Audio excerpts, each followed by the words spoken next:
right, well, Alex, thank you so much, of course, for joining us on the Can Captors podcast. I very much appreciate you having me as well in your lovely apartment here with some aircon. Yes, so thank you for that. That has been quite nice for customers, I think, coming and getting out of the beaches and onto the aircon. Yeah, so, that's it. We're lucky enough to have 2 spaces as well, so this is a bit more quiet, so we can do this pretty easily. Yeah, I hear, just because more meetings, more growth, right, which is great. And I'm excited to hear more about that. And what might be good, first, if you wouldn't mind, do you mind introducing yourself and telling us a little bit about Scope3 then? Yeah, so I'm Alex Oakden. I lead our EMEA sell-side practice for Scope3.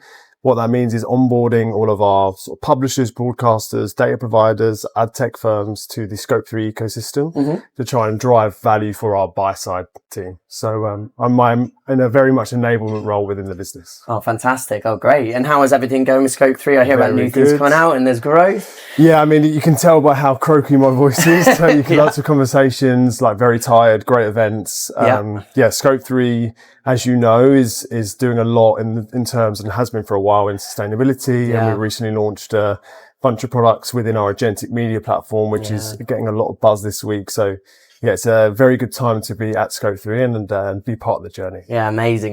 And of course, have you been to Cannes before yourself then? So I came for a day once when I was in agency, and to be honest, I was just like a human bag handler. So I didn't really get to see much. Okay.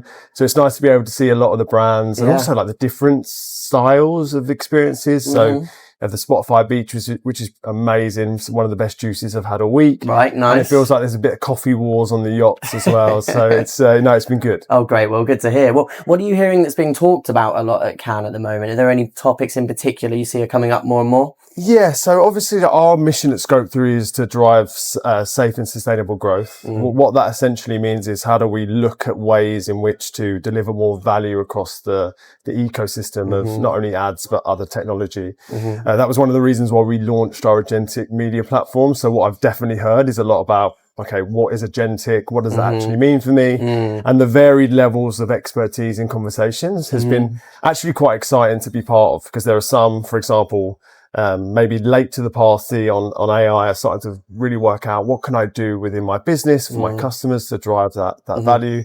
On the other side, you have some true innovators in the space that are actually teaching us some stuff here, which is really great. Right. So a lot of people in the Scope3 other hut are working on how we can start to develop even more stuff for both customers on the buy and sell side. Fantastic. Well, that sounds great. Well, I usually ask what's one thing happening in your industry that you want to talk about. It's probably going to be the agentic AI, right? Yeah. Can you tell us more about that then? What issue is that solving? Yeah. So I think that, when we, I guess, launched our sustainability product, what it really gave us a good view into was the problem statements on both the buy and sell side. So we really talk about this marketplace motion of where we try and play a role for both. And I think that, there are a bunch of things that AI can solve for. And actually, I think that there will be a number of ways which product providers that are here in Cannes will evangelize the way that they do it. But what we wanted to do was really stay true to the problem statements that we saw. So on the buyer side, one of the problem statements that we saw was, I need to do more with less. So how do I take the money I get and extrapolate more value? On the sell side with our partners was, we are seeing a lot of our content not being monetized or given the value that we think it should be. So we're really proud about one of the problem statements that we're solving for is our brand standard solution, which is an AI-driven brand safety and suitability product, which aims to give more transparency in the end-to-end process of brand safety. One which should hopefully enable brands to be able to unlock high-quality media, which was potentially historically being blocked, and giving away for the publishers or broadcasters in that example to actually monetize that content in the right way. So that's something that I've been speaking about a lot. Obviously sitting on the sell side, it's something that's very top of mind. And so we're really excited to scale that out. And then we obviously launched a product called Stories 2 weeks ago, but I realized this is 5 minutes and I won't have time to really plug it. But lots of agentic products that we're launching, very exciting to see on both sides. And that's kind of the problem statement with everything we're trying to do is to solve a problem statement. Okay, well, no, it sounds great. And I know that agentic AI is relatively new. How is it going down? How's it working out at the moment?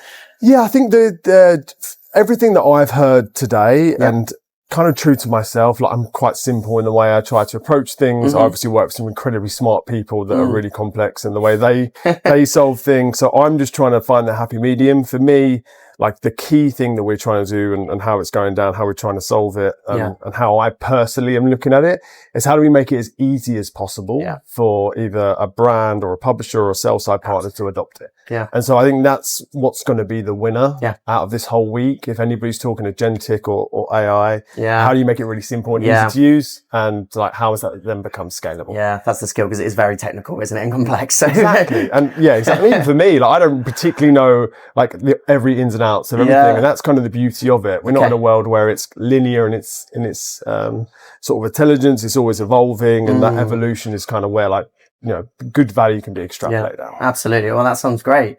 Well, I guess maybe as a final thought, it's always good to look forwards. So what do you think is maybe kind of next in our industry? If we were back here in 12 months time, what would we be talking about then, do you think?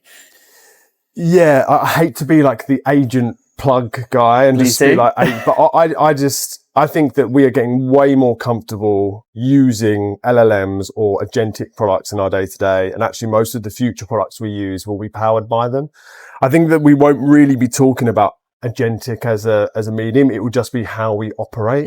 So I think we'll be coming back here next year talking about much more widespread use cases, solving problems. And it won't just be us doing it. It will be other companies doing it.